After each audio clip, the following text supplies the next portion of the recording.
Albuquerque, New Mexico. January 29, 1988. The sun had set. The winter air was cold and still.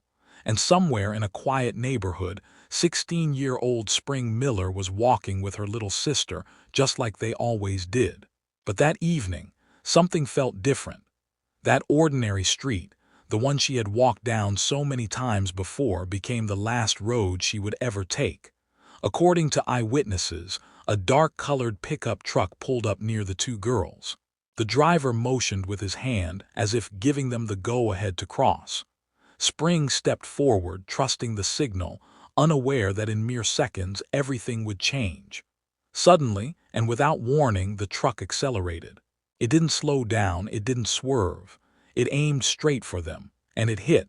Spring's body was thrown to the pavement. Her little sister screamed for help, but the truck didn't stop. It sped off, disappearing into the darkness. Paramedics arrived quickly. Spring was rushed to the hospital, but it was too late. She died from her injuries that same night. The tragedy shattered the community, but what hurt most was the growing suspicion that this wasn't just an accident. This wasn't carelessness. It may have been deliberate. Detectives interviewed witnesses, and what they learned was chilling. Multiple people claimed the driver had motioned for the girls to cross and then gunned the engine. Was it a sick joke? Or a cold, calculated murder? The investigation quickly turned toward a possible suspect, a man named Martin C. Martinez. He owned a truck similar to the one described, and he had a questionable history. But despite their efforts, police couldn't tie him to the case. No fingerprints, no surveillance footage, no confession. And so the case went cold. Spring's funeral was heartbreaking. A life full of promise, stolen in a moment of senseless cruelty. Her mother, Rosin Miller, later told the press, "That day changed everything, and yet nothing changed at all. My daughter is still gone, and he's still out there." Years passed. The world moved on, but Rosin didn't. Every January, she lights a candle at the place her daughter was killed, hoping that maybe, just maybe, someone will remember, someone will speak. Someone will finally say the name of the man who took her little girl. Will Spring Miller ever get justice? Or will her case remain another unsolved mystery, buried under decades of silence? After the funeral, the world moved on, but Rosin Miller couldn't. Every day she replayed it in her mind, that single moment when her daughter, full of life and laughter, stepped off the sidewalk and never made it home. She kept thinking, why? Why would anyone target two innocent girls? Why didn't the driver stop? And why, after all these years, has no one come forward?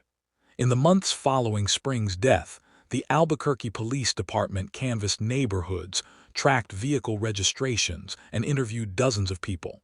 One name kept circling back: Martin C. Martinez. He was known to drive a similar dark-colored truck, and there were rumors of aggression, of past road rage. But rumors aren't evidence.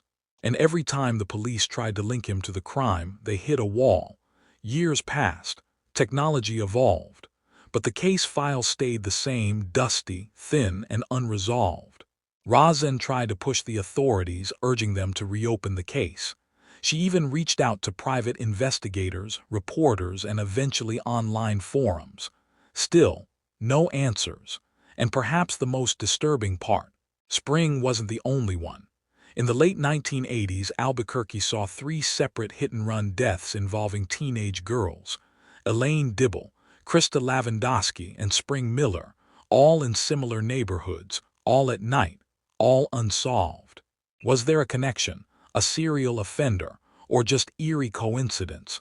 In 2021, a Reddit user brought attention to Spring's case in a true crime thread, posting, "There's only been one real suspect, Martinez. But they couldn't tie him to anything. It's like he disappeared."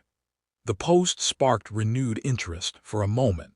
A small podcast episode followed, shedding light on Spring's story alongside other forgotten cold cases from New Mexico. But again, the fire faded. No new tips, no arrest, no closure. Today, Spring Miller would be in her early 50s. Maybe she'd be a teacher. Maybe she'd have children of her own. We'll never know. What we do know is this: she was loved. She was kind. and she deserved a full life. What she got was a few headlines, a short investigation, and decades of silence. Her mother still lives in Albuquerque. She still walks that same road. And every year on January 29th, she places flowers and a candle near the spot where her daughter died. She waits for a confession, for a name, for justice. Some murders echo loudly through the media, others are buried under time. Spring Miller's story wasn't forgotten because it wasn't worth remembering.